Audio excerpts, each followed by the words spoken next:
মধ্যপ্রাচ্যে চলতে থাকা উত্তেজনা এবং সংঘাত এখন তৃতীয় সপ্তাহে পড়েছে। দিন যত যাচ্ছে পরিস্থিতি ততই জটিল এবং উদ্বেগজনক হয়ে উঠছে। এই আবহেই নতুন করে আন্তর্জাতিক মহলে চাঞ্চল্য ছড়িয়েছে একটি বড় খবরে।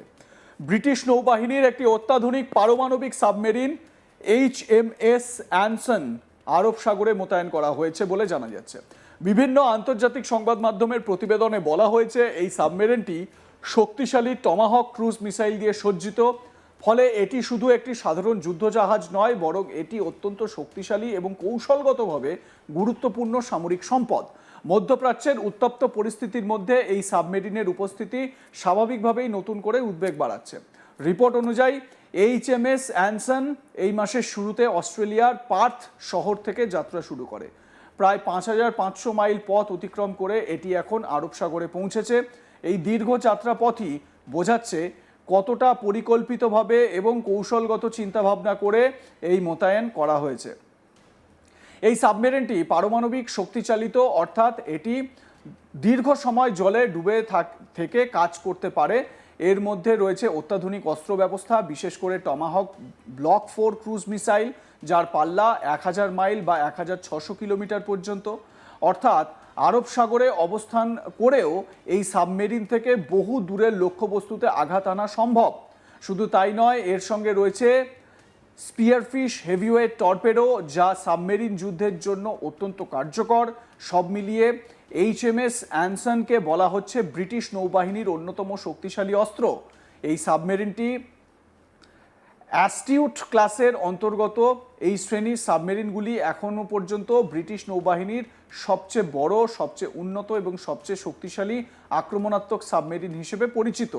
এর আগে এই শ্রেণীতে যুক্ত হয়েছে HMS astute, HMS ambush, HMS আর্টফুল এবং HMS অ্যারেশাস। সেই তালিকায় পঞ্চম সদস্য হিসেবে যুক্ত হয়েছে HMS অ্যানসন।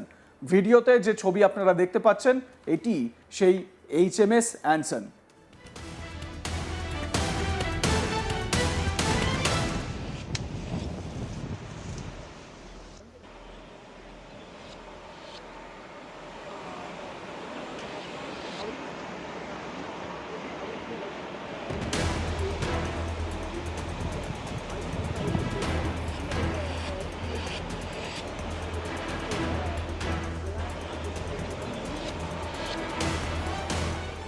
বিশেষজ্ঞদের মতে এই ধরনের সাবমেরিন মোতায়েন করার অর্থ হলো পরিস্থিতি কতটা সংবেদনশীল হয়ে উঠেছে তার স্পষ্ট ইঙ্গিত।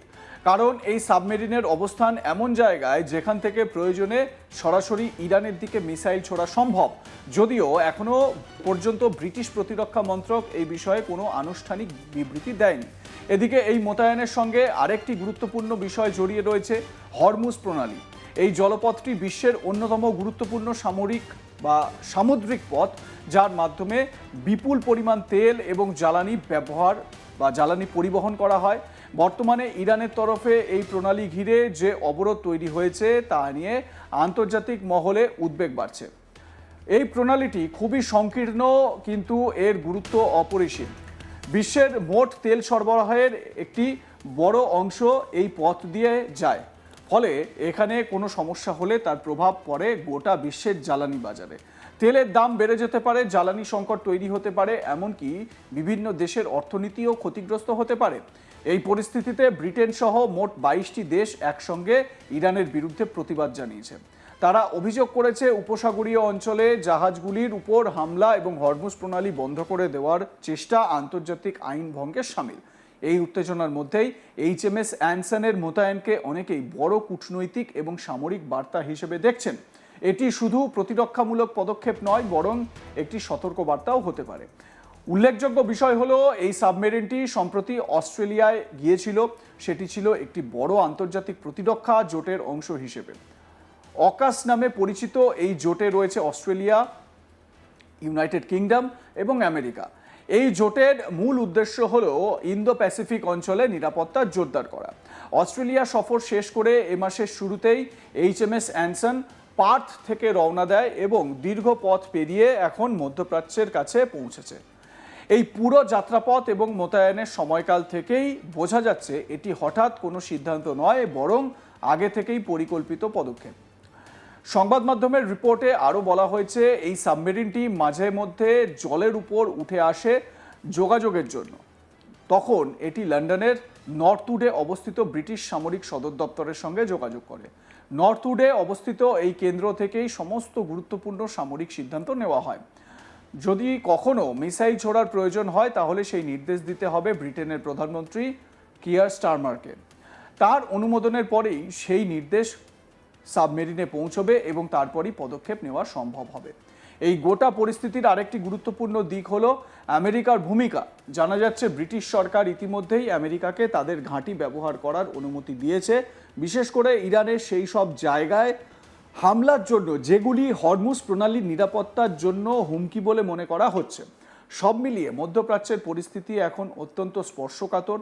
একদিকে ইরানের সঙ্গে উত্তেজনা, অন্যদিকে পশ্চিমের শক্তিগুলির সামরিক প্রস্তুতি। এই দুইয়ের সংঘাতে পরিস্থিতি আরও জটিল হয়ে উঠেছে।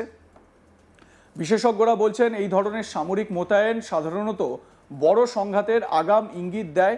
যদিও এখনও সরাসরি বড় আকারের যুদ্ধ শুরু হয়নি, তবে পরিস্থিতি যে সেই দিকেই এগোতে পারে সেই আশঙ্কা উড়িয়ে দেওয়া যাচ্ছে না।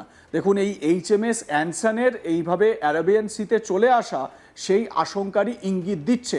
এই HMS অ্যানসন কীরকম দেখতে তার একটি ভিডিও আপনাদের সামনে এই মুহূর্তে ফুল স্ক্রিনে।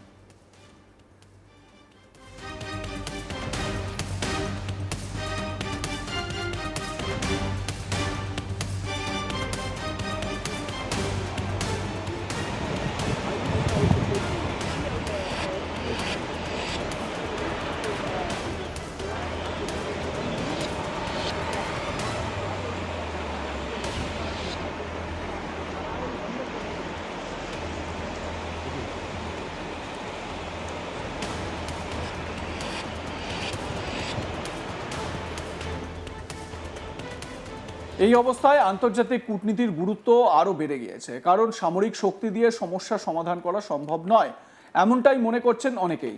আলোচনার মাধ্যমে সমাধান খুঁজে বের করাই একমাত্র পথ। তবে বাস্তব পরিস্থিতি বলছে মাটির উপর উত্তেজনা যত বাড়ছে ততই সামরিক প্রস্তুতিও জোরদার হচ্ছে।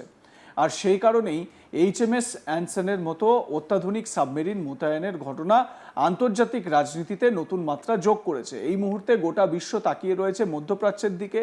কিভাবে পরিস্থিতি এগোবে তা নিয়ে অনিশ্চয়তা রয়েছে। তবে একটাই বিষয় স্পষ্ট, এই সংঘাত শুধু একটি অঞ্চলের মধ্যে সীমাবদ্ধ নয়, এর প্রভাব বিশ্বজুড়ে পড়েছে, সেটা অন্তত স্পষ্ট। আর যেই মুহূর্তে আমি আপনাদের এই তথ্য তুলে ধরার চেষ্টা করছি বা এই খবর পরিবেশন করছি, সেই মুহূর্তের লেটেস্ট যে আপডেট পাওয়া যাচ্ছে যে আমেরিকা এবং ইরান আপাতত 4 দিনের একটা যুদ্ধবিরতি তারা ঘোষণা করেছে এবং সাময়িকভাবে এই সময়টায় তারা সামগ্রিকভাবে আলোচনার পথ বেছে নেওয়ার চেষ্টা করছে। দুই পক্ষের মধ্যে আলোচনা হওয়ার একটা জায়গা তৈরি হয়েছে এবং আগামী কয়েকটা দিন, আগামী 3-4 দিন যুদ্ধ বিরাম দেওয়ার কথা জানানো হয়েছে। US এবং ইরান দুজনেই এতে ঐক্যমতে পৌঁছেছে। তো এ বিষয়ে আপনাদের মতামত কি জানাতে ভুলবেন না। লাইক, কমেন্ট, শেয়ার করে আপনাদের মতামত জানান। দেখতে থাকুন আজ তাক বাংলা।